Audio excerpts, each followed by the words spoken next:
Aujourd'hui, je suis tenaillé à l'idée de rencontrer un personnage peu ordinaire, Jean-Paul Cordier. Veuillez entrer. Bonjour Jean-Paul Cordier. Bonjour Christian. Ravi de vous rencontrer. Me voici dans votre atelier et je vais prendre une pièce qui se trouve ici parce que c'est par là que tout a commencé. Pareil. La tenaille. Outil ancien, fabriqué autrefois par les taillandiers. C'est ce qui vous a donné l'inspiration pour faire toutes ces figures, d'abord les figures de musiciens, et l'évolution qu'il y a eu vers d'autres œuvres que vous avez réalisées. Anecdote, il faut savoir qu'avec ces tenailles, eh bien, au Moyen-Âge, les bourreaux les utilisaient pour torsionner et couper et sectionner les membres, les doigts de pied de leurs victimes. Là, je vais vous faire voir comment j'opère. Je démarre avec de l'acier neuf et la tête, je la fais avec un valet qu'on met sur un établi. Je vais allumer mon chalumeau. Je vais souder la tête.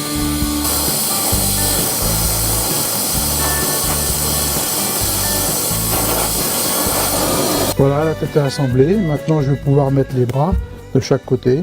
Et une fois que les bras sont soudés, je donne le mouvement, c'est-à-dire que je cintre le bras. Ça va nous donner cette pièce-ci, donc une femme qui se déplace en lisant son livre.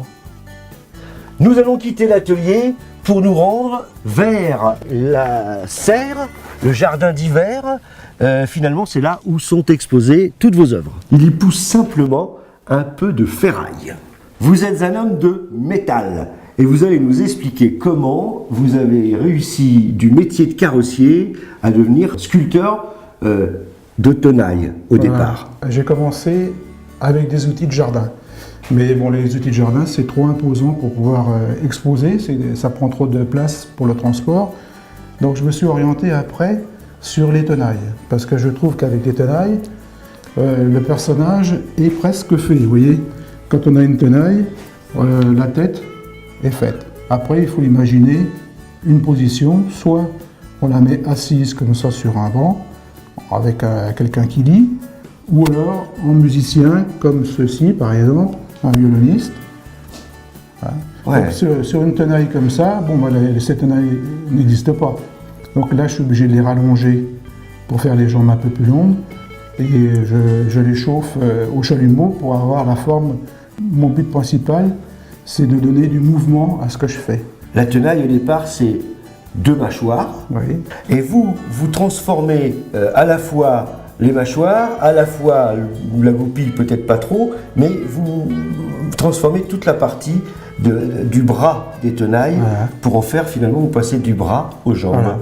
Mon but, c'est de faire oublier la tenaille, de ne pas voir la tenaille en premier. Alors vous aimez bien les musiciens, hein, puisque oui, là on a le violoncelliste. Voilà. Les musiciens, c'est ce que je trouve le plus facile pour moi à faire, parce qu'il y a beaucoup de mouvements. Ici, nous avons une œuvre complètement différente. Vous êtes parti, à ce que je vois, d'une hache pour réaliser, alors c'est l'enfant au cerceau, voilà, un des plus vieux jeux qui puisse exister. Oui, oui. De l'enfant au cerceau, votre inspiration vous a mené vers la maman et les premiers pas, voilà, donc, de l'enfant. J'ai voulu faire marier les deux, disons, en prenant une hache, toujours pareil, avec l'idée de la robe. C'est bien pour ça. Et puis j'avais une petite tenaille, je me suis dit, bon, ben, je vais la mettre devant, comme ça sera les premiers pas. Et puis on va voir qu'au fur et à mesure, vous allez évoluer et travailler d'autres formes, avec toujours le même matériau, mais avec d'autres inspirations. Chaque artiste se souvient de ses premières œuvres. Parlez-nous de celle-ci. On m'a demandé de faire quelqu'un assis en train de lire un journal. Donc j'avais une paire de tenailles, et c'est venu tout seul comme ça. Et depuis, j'en ai reproduit en différentes formes, disons, pour des cadeaux de départ en retraite aussi.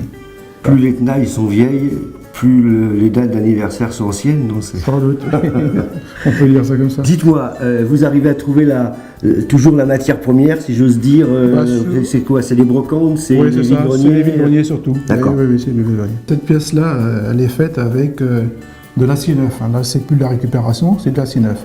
Mais l'histoire, on s'est trouvé aller en Espagne il y a 2-3 ans, et en arrivant sur un rond-point, il y avait une statue monumentale de danseuse de flamenco. Je me suis dit, après tout, peut-être que j'essaierai d'en reproduire une en plus petit modèle, Alors j'en ai fait une, et puis j'ai trouvé que le résultat était pas mauvais, parce que j'avais réussi à donner la forme, le mouvement, et de façon à transformer l'acier, qui est par origine quelque chose de froid, arriver à faire quelque chose en mouvement et dégager un peu de chaleur. Un peu de chaleur, voilà. Vous nous dites partir donc d'acier neuf, mais vous allez de toute façon avoir plusieurs opérations successives de découpage, vous allez chauffer, forger, et vous allez déformer le métal pour pouvoir donner cette forme et le mouvement. Alors là, on a quitté complètement l'univers de la musique et des musiciens, on est plus sur l'univers de la danse. J'ai ici une pièce, vous en avez une autre? Voilà, donc là, j'ai voulu représenter un couple de danseurs de tango. Il y en a un autre ici, je l'attrape voilà. pour me faire voir, parce que celui-ci est un petit peu plus en mouvement, en forme, plus éloigné. Ça, c'est les danseurs de rock. Hein. Oui, oui. Hein. Oui. Merci Jean-Paul de nous avoir accueillis aujourd'hui dans ce cadre champêtre et de nous avoir fait découvrir vos œuvres. J'ai ici dans ma poche un petit cadeau que m'a fait Jean-Paul, des tenailles. Alors, tout reste à faire pour moi, mais merci, c'est un beau souvenir. Jean-Paul, au plaisir. Merci d'être venu. Je vous en prie. À bientôt.